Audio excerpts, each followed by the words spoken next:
Marc Hinton, Paul Cully, Hamish Bidwell, Richard KNOWLER Last updated 11/19, May 25, 2018. Jordan Taufua was welcomed to the special club that is the All Blacks by coach Steve Hansen.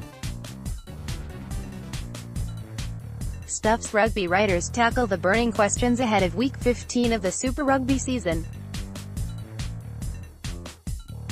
Now the dust has settled on the All Blacks squad for June. My biggest takeaway is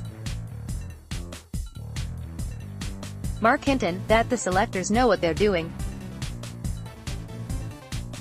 The loose forward mix is a work in progress, and they're clearly trying a few things there. Shannon Frizzell, Exhibit A, but it's hard to argue with any of their calls. Scream all you want about Ben Lamb's omission, but he doesn't deserve to be there ahead of Rico Owain or Waisake Naholo, and after that it's a question of balance. Jordan Taufua's call-up shows form matters too. Paul Cully, that a genuine opportunity is about to open up for a younger midfielder.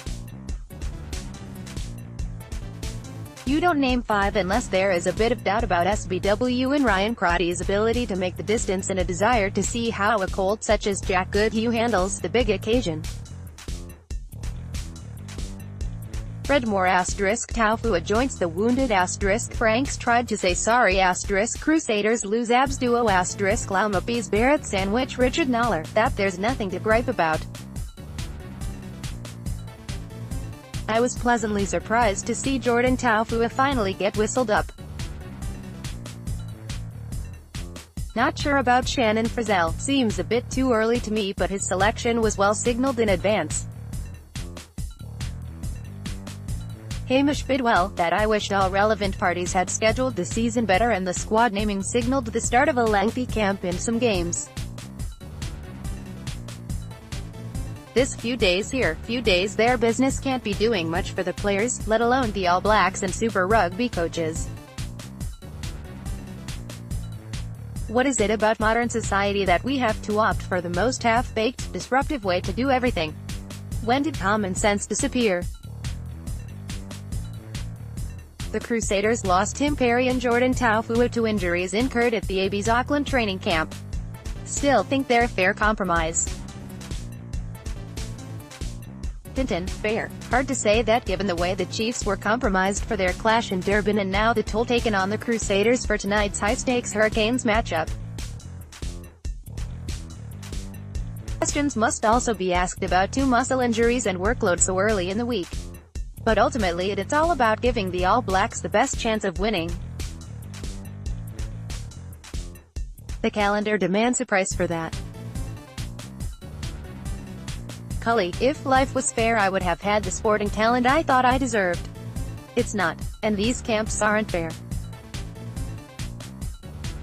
But the number one thing that causes other test nations to look at New Zealand with envy is its ability to put the All Blacks first, and I wouldn't mess with that. KNOWLER, I never thought they were a fair compromise, so don't get me started.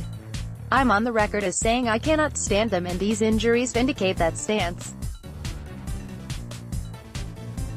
What the hell are these players doing to suffer soft tissue injuries at a preparation camp? But NZ Rugby got their way in the end. Bidwell, if you're Crusaders coach Scott Robertson, you have to work on the theory Perry and Taufua were both primed to suffer their respective muscle strains. If it wasn't an All Blacks camp, then it would have been at Crusaders training or in Friday's game against the Hurricanes.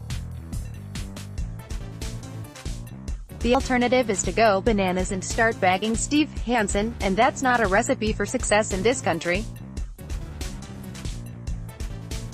Crusaders Canes tonight in Christchurch, with the number 1 seed on the line. Who ya got? Hinton, I had the Hurricanes even before the injury issues that removed Sam Whitelock, Ryan Crotty, Tim Perry and Jordan Taufua from the Crusaders lineup, on top of the suspended Joe Moody and Owen Franks. Now they're even firmer, never mind the dodgy weather expected. The boys from the capital have won 10 straight in 2018 and 8 of their last 11 against the Crusaders. Two fine teams, but depth and firepower favors Canes, Cully, the Crusaders. Despite their injuries, they've still managed to roll out a good team and bench, and they won't mind the forecast showers one bit. And Richie Mo'unga is the best number 10 in the country. KNOWLER, Canes. If the Crusaders weren't decimated by injuries and suspensions, I would go other way. But they aren't. Bidwell, Hurricanes. Firstly, because I cover them and there's an expectation, inferred or otherwise, that you'll wave the pom-poms.